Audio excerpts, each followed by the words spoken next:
Hello दोस्तों, तो कैसे यार आप लोग। आशा करते हैं आप लोग मस्त होंगे और आपकी तैयारी भी मस्त चल रही होगी।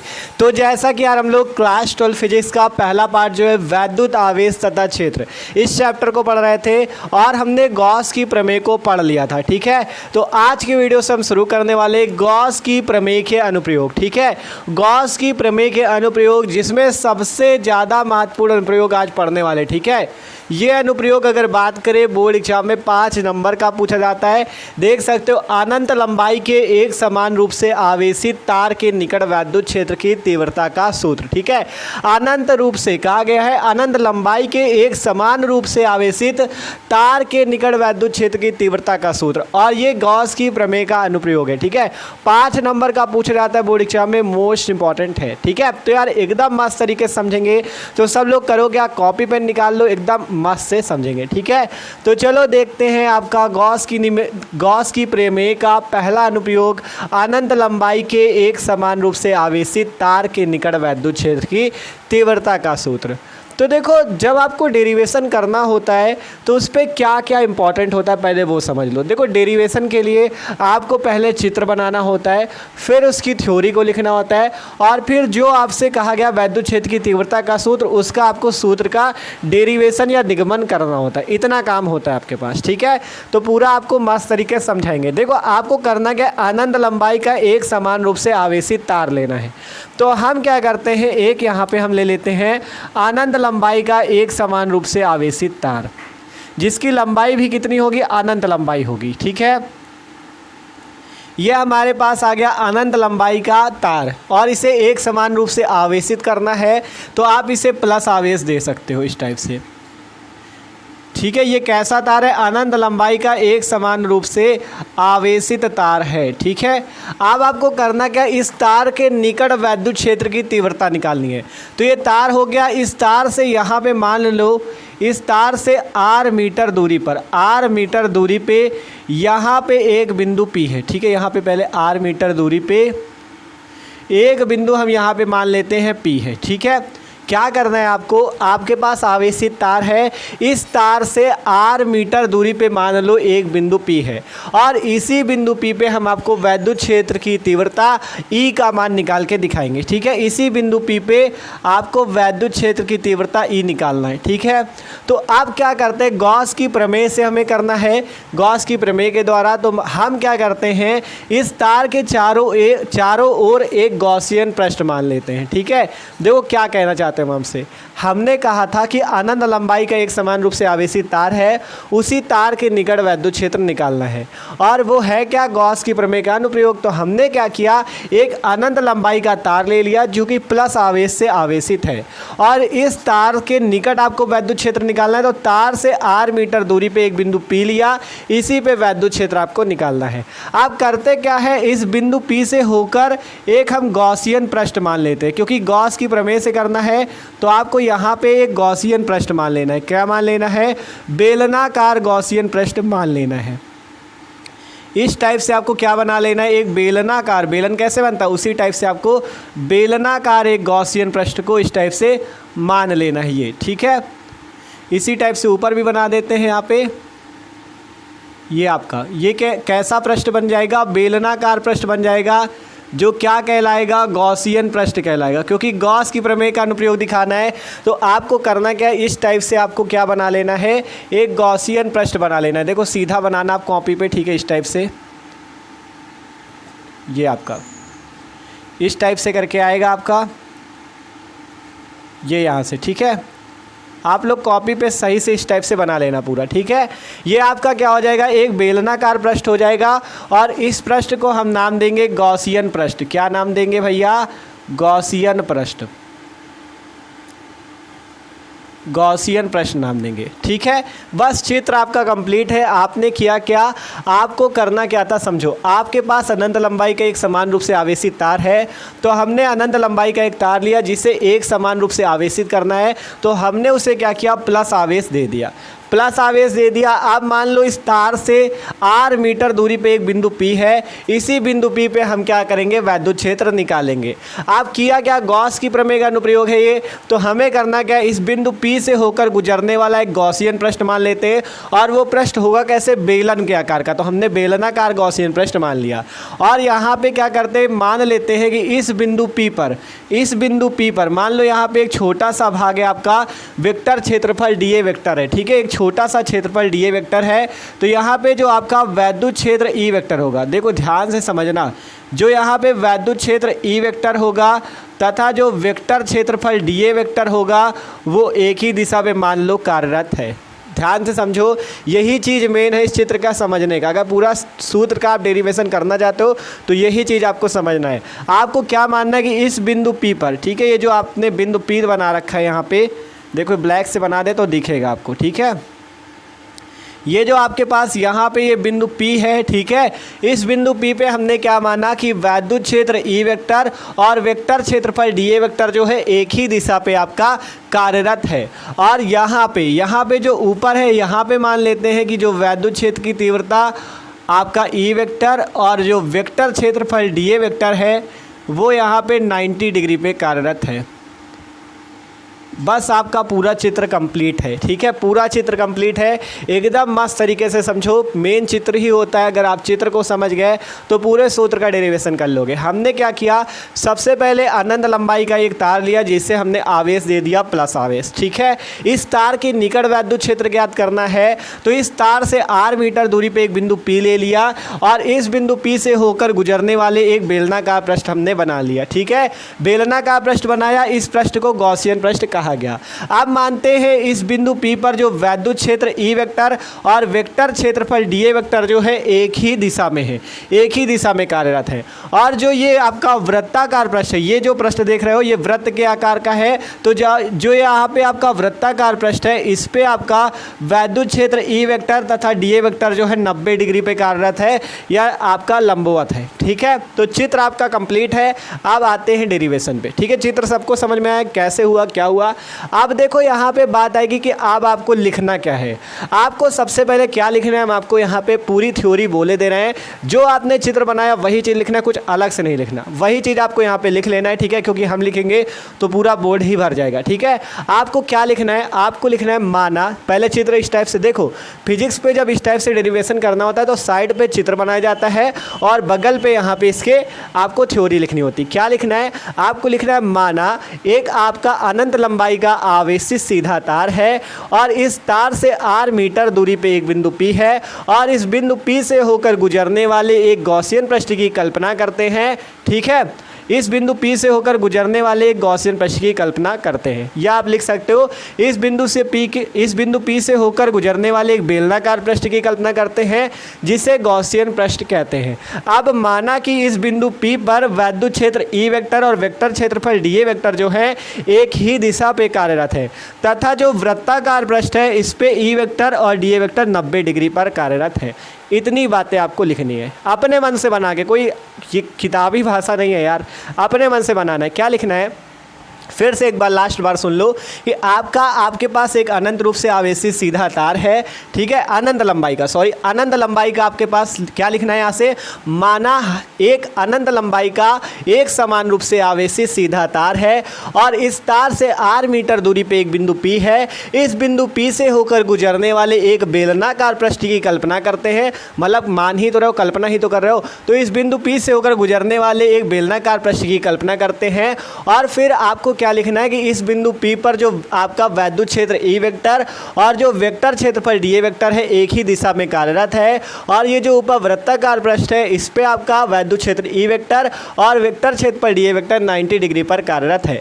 इतनी बातें आपको यहाँ पे सबसे पहले लिख लेनी है, ठीक है। समझ में आ गया क्या क्या लिखना था, पहले चित्र बनेगा फिर यहाँ पे जितनी बातें अभी आपको बताई वो लिखना है। अब आते हैं डेरिवेशन पे, डेरिवेशन कैसे होगा।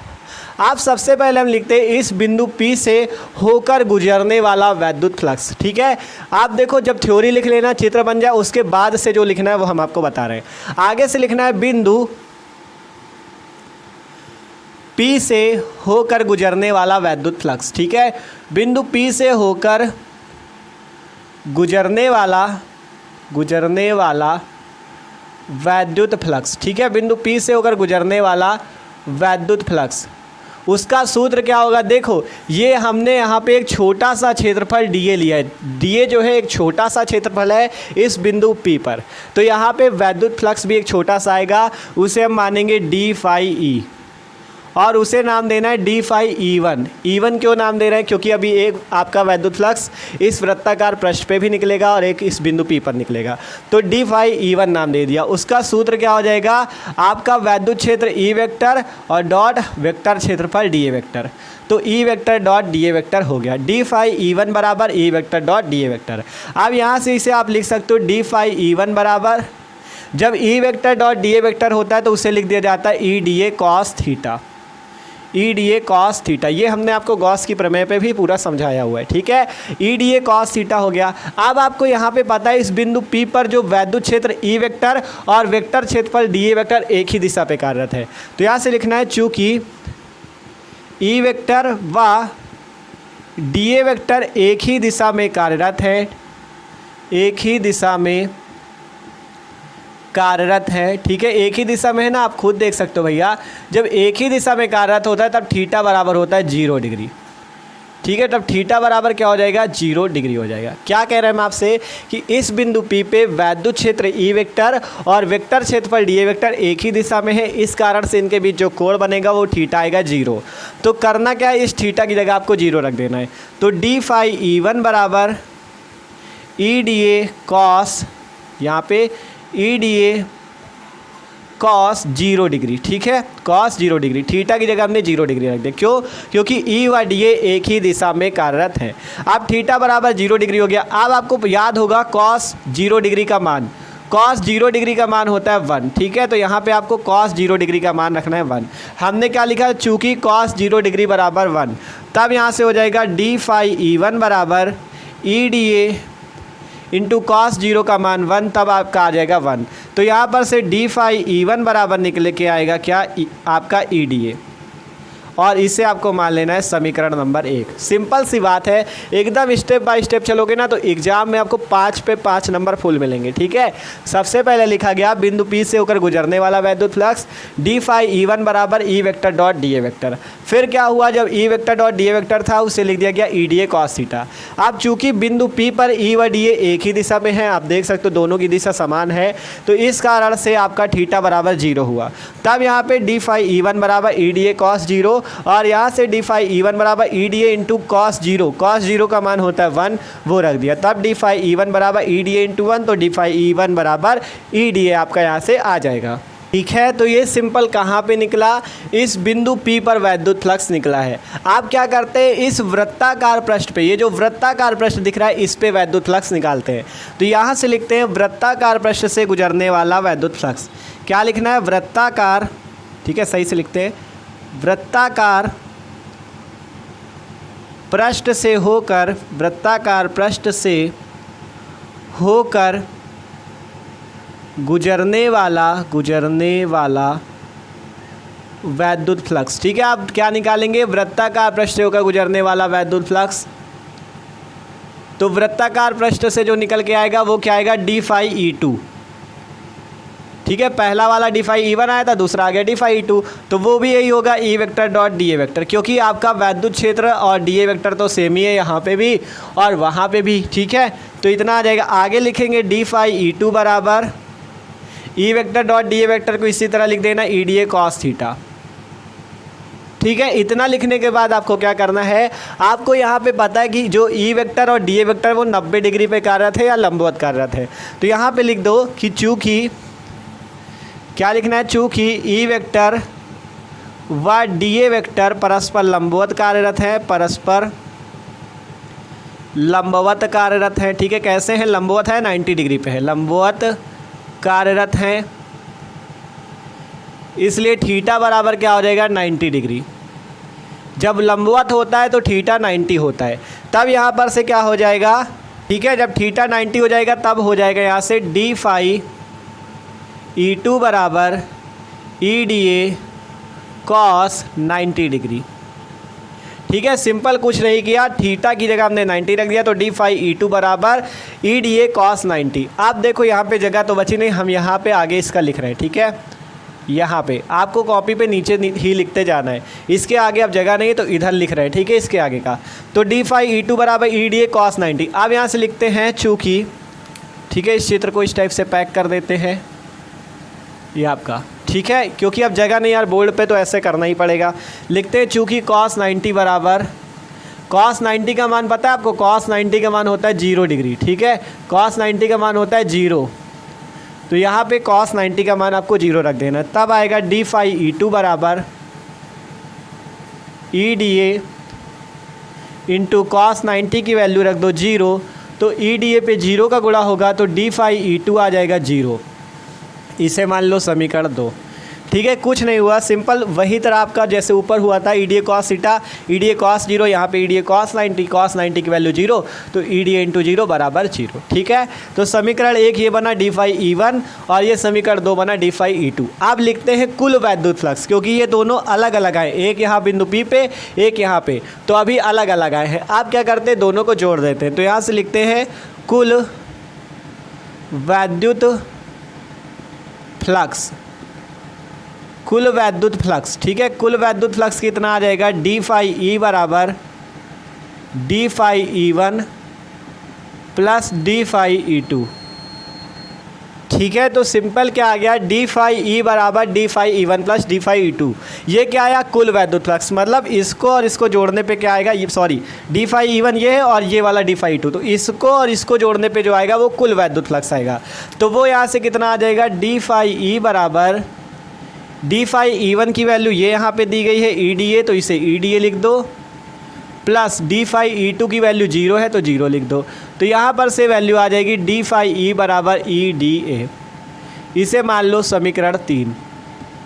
ये आपका क्या आया, कुल वैद्युत फ्लक्स, कहाँ कहाँ का, इस बिंदु P पे और यहाँ पे इस वृत्ताकार पृष्ठ को, इन दोनों को जोड़ने पे कुल वैद्युत फ्लक्स मिला।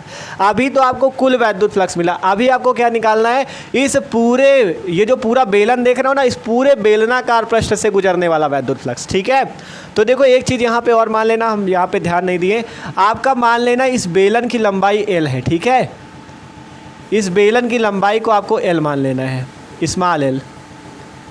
ठीक है, ये आपको बताना भूल गए थे, तो यहाँ पे क्या करना है, आपको इस बेलन की लंबाई को आपको L मान लेना है। जहाँ पे थ्योरी में लिखा था वहाँ पे एक चीज़ और लाइन बढ़ा देना कि माना इस बेलन की लंबाई L है। ठीक है, जहाँ पे थ्योरी लिखा था ना कि गॉसियन पृष्ठ की कल्पना करते हैं, वहीं पे थोड़ा सा लगा देना कि आपका इस बेलन की लंबाई L है। ठीक है, तो और कुछ नहीं करना था, लंबाई बस L आपको मान लेनी है।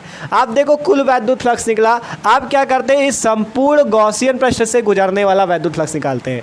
ये जो डी फाई आया ना, डी का मतलब जहाँ डी लगा होता है उसका मतलब ये छोटे से भाग के लिए निकला है, क्योंकि जो आपने डी ए लिया है एक छोटा सा क्षेत्रफल लिया है। अब आपको पूरा क्षेत्रफल, इस पूरे बेलन का क्षेत्रफल आपको लेना होगा, तो यहाँ से क्या लिखना होगा, संपूर्ण गॉसियन पृष्ठ से गुजरने वाला वैद्युत फ्लक्स। तो हम यहाँ से लिखते हैं, देखो आपको बताते हैं फिर, संपूर्ण गॉसियन पृष्ठ, गॉसियन पृष्ठ कौन सा है, जो बेलन बना हुआ है। ठीक है, गॉसियन पृष्ठ, संपूर्ण गॉसियन पृष्ठ से गुजरने वाला वैद्युत फ्लक्स, संपूर्ण गॉसियन पृष्ठ से होकर गुजरने वाला वैद्युत फ्लक्स। ठीक है भाई, ये इतना लिखना है आपको, संपूर्ण गॉसियन पृष्ठ से होकर गुजरने वाला वैद्युत फ्लक्स। अब हम लोग जब संपूर्ण गॉसियन पृष्ठ से होकर गुजरने वाला वैद्युत फ्लक्स निकालेंगे तो वो आएगा फाई ई। क्या आएगा, वो फाई ई आएगा। ठीक है, ब्लैक से लिखते, देखो देखो डी फाई छोटे से भाग का था, जो संपूर्ण के लिए आएगा वो आएगा फाई। और संपूर्ण को निकालने के लिए आपको समाकलन का चिन्ह यूज करना है और इसी का समाकलन कर देना है। ठीक है, ये आपका समाकलन का चिन्ह होता है। ठीक है, ये इसे समाकलन बोला जाता है। ठीक है, ये समाकलन का चिन्ह है और यहाँ पे यूज क्या कर देना है, डी फाई ई, ये आपको। ठीक है, कुछ नहीं किया, देख लो ध्यान से, डी फाई छोटे से भाग का था। अगर आपको संपूर्ण भाग का निकालना है, संपूर्ण गॉसियन पृष्ठ से होकर गुजरने वाला, तो आपको इसी का समाकलन कर देना, तो आपका संपूर्ण भाग का निकल आएगा। तो संपूर्ण भाग का आएगा फाई और आपको करना क्या, इसी डी फाई का कर देना समाकलन, तो फाई बराबर बंद समाकलन डी फाई। ठीक है, और कुछ नहीं हुआ। आगे देखो, अब फाई बराबर यही समाकलन का चिन्ह इस टाइप से बनाओ, डी फाई, इसकी जगह क्या आएगा, ई डी ए। तो तो यहाँ पे ई डी ए लिख दो। आप क्या करो आगे, आप ये ई को कर लो बाहर, तो फाई ई बराबर ई को कर लेते बाहर समाकलन डी ए, ठीक है, समाकलन डी ए आ गया। तो फाई ई बराबर ई और समाकलन डी ए, ठीक है। आप क्या करते हैं यहाँ पे इतना आने के बाद, ठीक है, देखो फाई ई बराबर ई को कर लिया बाहर समाकलन डी ए। आप देखो यहाँ पे आगे इसका करते हैं, ठीक है, आगे यहाँ पे करके दिखाते हैं आपको। फाई ई बराबर ई समाकलन डी ए। आप देखो ये डी ए क्या था, छोटे से भाग का क्षेत्रफल था, ध्यान से समझना। डी ए क्या था, छोटे से भाग का क्षेत्रफल था, और समाकलन डी ए क्या होगा, पूरे भाग का क्षेत्रफल, मतलब इस पूरे बेलन का क्षेत्रफल। और बेलन के क्षेत्रफल को कहते हैं बेलन का वक्र पृष्ठीय क्षेत्रफल। तो यहाँ पर से जो समाकलन डी ए आएगा, इसकी जगह आपको क्या करना होगा, फॉर्मूला लगाना होगा। देखो समाकलन डी ए बराबर लगाना होगा बेलन का वक्र पृष्ठीय क्षेत्रफल, बेलन का वक्र पृष्ठीय क्षेत्रफल,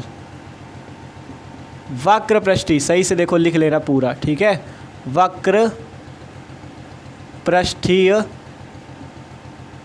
क्षेत्रफल, ठीक है। आपको क्या लगाना होगा, बेलन का वक्र पृष्ठीय क्षेत्रफल, जो कि किसके बराबर होता है, 2 पाई आर इंटू ऊंचाई। बेलन की ऊंचाई यहाँ पे एल है, तो आपका 2 पाई आर एल, ठीक है। 2 पाई आर एच होता है, लेकिन जब ऊंचाई एच होती तब एच लगाते हैं, लेकिन यहाँ पे जब इसकी ऊंचाई, इस बेलन की ऊंचाई देख लो, इसकी ऊंचाई एल है या लंबाई एल है, तब 2 पाई आर एल जो होगा वो बेलन का वक्र पृष्ठीय क्षेत्रफल होगा, ठीक है। यहीं पे आपको समझना है। देखो समाकलन डी ए का मतलब, देखो डी ए का मतलब था छोटे से भाग का क्षेत्रफल, समाकलन लग गया तो मतलब पूरे, इस पूरे बेलन का क्षेत्रफल या पूरे गॉसियन पृष्ठ का क्षेत्रफल। तो समाकलन डी ए बराबर बेलन का वक्र पृष्ठीय क्षेत्रफल, और उसका क्षेत्रफल होता है 2 पाई आर एल। तो इस समाकलन डी ए की जगह क्या लिख देना है, 2 पाई आर एल। तो यहाँ से करते हैं फाई ई बराबर, ठीक है, फाई ई बराबर ई इंटू समाकलन डी ए की जगह क्या कर देंगे, 2 पाई आर एल, ठीक है, समाकलन डी ए की जगह 2 पाई आर एल।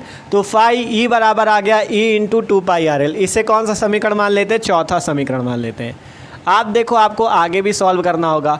तो ये आपका तीसरा समीकरण बना था, इसके बाद इसे इस टाइप से आगे सॉल्व किया, ये चौथा समीकरण बन के आ गया। अब देखो यहाँ पे क्या करना है, अब आपको देखो, आपको एक चीज़ यहाँ पे देखना है, यहाँ पे आपका आवेश उपस्थित है और इसकी जब लंबाई है तो मतलब आपको यहाँ पे आवेश का रेखीय घनत्व यूज करना होगा।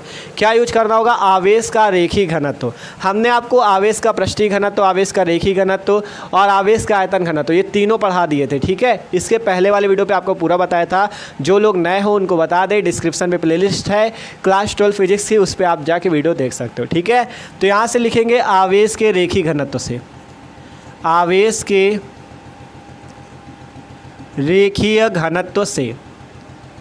जब आप यहाँ पे आवेश का रेखीय घनत्व यूज करोगे तब आपका यहाँ पर से आवेश का रेखीय घनत्व का सूत्र होता है lambda equal to Q upon में एल, ठीक है। लैम्डा इक्वल टू सूत्र होता है क्यू अपॉन में एल, जहाँ लैम्डा जो होता है उसे आवेश का रेखीय घनत्व बोला जाता है। जो लैम्डा देख रहे हो इसे बोला जाता है आवेश का रेखीय घनत्व। क्यू क्या है, क्यू को बोला जाता है आवेश, जो यहाँ पे आवेश उपस्थित है, और एल क्या है, इसी बेलन की लंबाई, ठीक है। तो lambda equal to Q upon L, ये आपका सूत्र यहाँ पे यूज होगा। Lambda equal to Q upon L, lambda आवेश का रेखीय घनत्व, क्यू आवेश, एल लंबाई। यहाँ से अगर आप क्यू की वैल्यू निकालो कि क्यू का मान कितना आएगा, तो क्यू का मान आएगा एल लैम्डा। क्यू का कितना मान आ जाएगा, एल लैम्डा, देख सकते हो क्यू का मान आएगा एल लैम्डा, इतना आ गया। अब जब इतना आ जाए तो इसे मान लो समीकरण 6, ठीक है। इसे क्या, सॉरी चौथा समीकरण बना था, इसे मान लो पांचवा समीकरण। Q equal to L lambda आ जाए, इसको समीकरण 5 मान लो। मतलब क्या आया था, lambda equal to Q upon L, Q की वैल्यू निकाली तो Q बराबर एल लैम्डा, इसे मान लो समीकरण 5। आप देखो गॉस की प्रमेय का अनुप्रयोग लगा रहे हो तो आपको गॉस की प्रमेय भी यूज करनी होगी। तो यहाँ से लिखते हैं गॉस की प्रमेय से। गॉस की प्रमेय तो सबको पता ही होगी यार, गॉस की प्रमेय से, ठीक है। गॉस की प्रमेय क्या होती बताओ जल्दी, ठीक है। क्या होती गॉस की प्रमेय, गॉस की प्रमेय बराबर होता है फाई ई बराबर क्यू अपॉन में एप्सिलॉन नॉट, यही तो होता है फाई बराबर क्यू अपॉन एप्सिलॉन नॉट। इसी को तो गॉस की प्रमेय बोला जाता है, ठीक है। आप देखो क्यू की वैल्यू आपको पता है एल लैम्डा, तो आपको इस क्यू की जगह रख देना एल लैम्डा। तब यहाँ से फाई ई बराबर आ जाएगा, क्यू की जगह रख दो एल लैम्डा बटे में एप्सिलॉन नॉट, ये आपकी एक वैल्यू आ जाएगी। इसे मान लेते हैं समीकरण नंबर 6, ठीक है, समझ में आया कि नहीं कैसे किया? कुछ नहीं था यार, lambda equal to Q upon L आया आपका आवेश का रेखी घनत्व, तो क्यू बराबर एल लैम्डा हो गया। अब लगाया गॉस की प्रमेय से, फाई ई बराबर क्यू अपॉन एप्सिलॉन नॉट को गॉस की प्रमेय बोला जाता है, जहाँ फाई ई वैद्युत फ्लक्स, क्यू आवेश और एप्सिलॉन नॉट को क्या बोला जाता है? एप्सिलॉन नॉट को क्या बोला जाता है? निर्वात की वैद्युतशीलता। तब यहाँ पर से क्यू का मान रख दो एल लैम्डा, तो फाई ई बराबर L lambda upon epsilon not. अब आपका पूरा सॉल्व हो चुका है। देखो तो देखो अब यार बोल्ड तो पूरा भर चुका है, तो देखो इतना पहले देख लो समझ में आया कि नहीं सबको, क्योंकि इसके बाद एकदम थोड़ा सा रह गया, पूरा आपको हो चुका है डेरिवेशन। ठीक है, पहले देखो आपको करना क्या क्या था। आपने पहले देखा कि आपको करना है अनंत लंबाई की एक समान रूप से आवेशित तार के निकट वैद्युत क्षेत्र की तीव्रता का सूत्र। आपने एक अनंत लंबाई का आवेशित सीधा तार लिया, इस तार से r मीटर दूरी पे बिंदु P लिया और इसी से गुजरने वाला गॉसियन पृष्ठ मान लिया। मान लेना इस गॉसियन पृष्ठ की लंबाई l है और इस बिंदु P पर वैद्युत क्षेत्र E वेक्टर और वेक्टर क्षेत्रफल D वेक्टर है, और वृत्ताकार पृष्ठ पे भी E वेक्टर और D वेक्टर। बस फर्क ये रहेगा कि बिंदु P पर एक ही दिशा पे कार्यरत होंगे E वेक्टर और D वेक्टर, लेकिन इसमें वृत्ताकार पृष्ठ पे 90 डिग्री पे। तो सबसे पहले यहाँ पे बिंदु P से होगा गुजरने वाला वैद्युत फ्लक्स निकाला, जिसका मान यहाँ पर से इतना आया, डी फाई E1 बराबर EDA। फिर वृत्ताकार पृष्ठ से निकाला, इस पे थीटा 90 था तो cos 90 की वैल्यू 0 हुई, तो डी फाई E2 0 आया। फिर यहाँ पर से कुल वैद्युत फ्लक्स लगाया गया, डी फाई E बराबर D phi E1 plus D phi E2, तो यहाँ पर से डी फाई E निकला EDA। ये जो आया कुल वैद्युत फ्लक्स, इसको और इसको जोड़ने पे आया। अभी आपको इस पूरे गॉसियन पृष्ठ के कारण निकालना है, तो संपूर्ण गॉसियन पृष्ठ से गुजरने वाला निकाला, फाई ई बराबर समाकलन लग गया, समाकलन लगा जाएगा तो पूरा निकल आएगा, तो समाकलन डी फाई की जगह EDA रख दिया और आगे यहाँ पे ई को बाहर लिया, समाकलन DA। अब DA का मतलब है क्षेत्रफल, DA था छोटे से भाग का क्षेत्रफल, समाकलन DA है तो मतलब पूरे भाग का क्षेत्रफल, तो पूरे भाग का क्षेत्रफल मतलब बेलन का वक्रपृष्ठीय क्षेत्रफल, तो समाकलन DA की जगह बेलन का वक्रपृष्ठीय क्षेत्रफल, और बेलन का वक्रपृष्ठीय क्षेत्रफल होता है 2 पाई r इंटू ऊँचाई किसकी? बेलन की। तो बेलन की ऊंचाई यहाँ पे L है, तो 2 पाई r L। तो यहाँ पर से हमने क्या रख दिया, ये देखो समाकलन DA की जगह रख दिया 2 पाई r L। तो यहाँ पर से जब समाकलन DA की जगह 2 पाई r L रखा गया तो फाई E बराबर बन गया E इंटू 2 पाई r L, इसे मान लिया समीकरण 4। अब आगे लिखा गया आवेश के रेखी घनत्व से। आवेश का रेखी घनत्व होता है lambda equal to Q upon L, यहाँ से क्यू का मान निकाला एल लैम्डा। अब गॉस की प्रमेय लगानी पड़ेगी, तो गॉस की प्रमेय लगाए, गॉस की प्रमेय phi equal to Q upon epsilon naught, यहाँ से क्यू की वैल्यू रख दी, फाई बराबर L lambda upon epsilon naught. इतना समझ में आ गया, तो इसका ले लो स्क्रीनशॉट, क्योंकि इधर वाला हम थोड़ा इरेज करेंगे और आपको आगे का समझाएंगे। तो स्क्रीनशॉट लो, इधर वाला इरेज करते हैं। ठीक है, तो अब क्या होगा, यहाँ से देखो समीकरण 4 ये था, समीकरण 6 ये, दोनों में फाई ई है। देखो इसमें भी फाई है, इसमें भी फाई, मतलब दोनों के ये साइड जो इधर वाले साइड है, इसमें भी फाई, इसमें भी फाई। जब दोनों के आपके कौन से साइड, लेफ्ट हैंड साइड बराबर होंगे, मतलब बायां पक्ष बराबर होगा, ये बायां पक्ष है दोनों का, इसका बायां पक्ष फाई है, इसका बायां पक्ष फाई है, तो जब इधर का लेफ्ट हैंड साइड बराबर होगा तो राइट हैंड साइड अर्थात दायां पक्ष भी बराबर हो जाएगा, मतलब इधर वाली वैल्यू इसके वैल्यू के बराबर हो जाएगी। तो यहाँ से लिखना है आपको, इसके आगे ही लिखना, ठीक है, इसके आगे लिखना है समीकरण 4 व 6 से। पहले लिखना है समीकरण 4 व 6 से, ठीक है, 4 नहीं, समीकरण 4 व 6 से, ठीक है, समीकरण 4 व 6 से। समीकरण 4 व 6 से लिखोगे, समीकरण 4 ये है, समीकरण 6 ये है। तो समीकरण 4 में देखोगे इधर वाला फाई है, इधर वाला फाई है, तो दोनों वैल्यू सेम। जब इधर वाली वैल्यू सेम तो ये वाली वैल्यू भी इसके सेम हो जाएगी। तो यहाँ पर से आ जाएगा E इंटू 2 पाई आर एल बराबर में क्या आ जाएगा, L lambda upon epsilon not. कैसे आया यहाँ पे देख सकते हो, समझ सकते हो, फाई सेम था तो E इंटू 2 पाई आर एल बराबर हो गया L lambda upon epsilon not, मतलब कि इधर वाली वैल्यू भी इसके सेम हो गई, E इंटू 2 पाई आर एल बराबर L lambda upon epsilon not. समझ में आया इतना। अब निकालना क्या है, वैद्युत क्षेत्र की तीव्रता, तो यहाँ से निकाल लो। E बराबर आ जाएगा, देखो ये आपका जो है, ये आपका इधर गुणे पे, इधर आ जाएगा भाग पे, तो 1/2 pi R L into L lambda upon epsilon naught. ध्यान से देख लो क्या हुआ है, L lambda upon epsilon naught जहाँ था वहीं है, कहीं नहीं गया। इधर 2 पाई आर एल गुणा पे था, उधर चला गया भाग पे, तो इधर गुणा पे है तो उधर भाग पे आया तो 1 में हो गया, मतलब इधर 2 पाई आर एल गुणा पे था, उधर भाग पे आएगा तो 1 2 पाई आर एल हो गया। आप देखोगे तो ऊपर भी एल है, नीचे भी एल, आपस में कैंसिल कर दो, तो E इंटू आ जाएगा 1/2 pi R lambda upon epsilon naught, ठीक है, 1/2 pi R lambda upon epsilon naught. आप क्या करो, ऊपर नीचे 2 से और गुणा और भाग कर दो, ठीक है, ऊपर नीचे क्या करो, 2 से गुणा भाग कर दो, मतलब ऊपर 2 से गुणा नीचे 2 से भाग।